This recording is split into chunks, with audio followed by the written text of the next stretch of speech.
Hi, in this video I want to talk about price conversations, or rather how not to have a price conversation, because as I mentioned in a previous video, they tend never to go well, price conversations, and you really don't want to have them. Better still to have a value conversation. So how do you transition the buyer from price to value?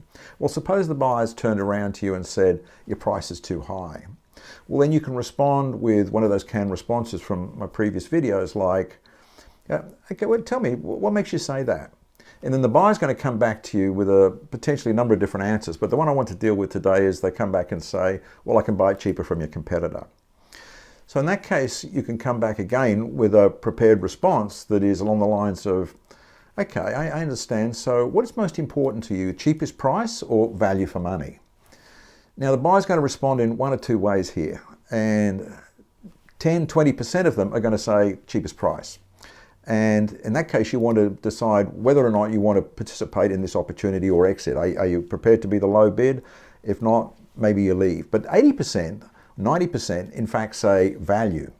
And in which case you can then ask the question, so what does that value look like to you? What's going to be happening when you get that value? Can you tell me about that, please? And so they'll start describing the outcomes and the results they're looking for. They're not talking about your product and your price or necessarily even the technical features of the products. And if they do talk about the features of the products, you can then ask, well, what will that give you? What will that save?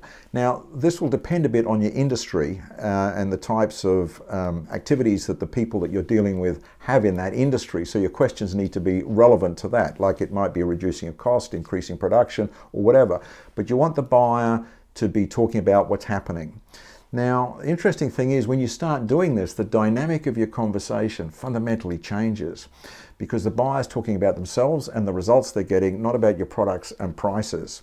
And so for the buyer, it's a more rewarding and engaging conversation. And ironically, as they talk to you about this, the trust and belief in you starts to grow because of the interest that you're displaying.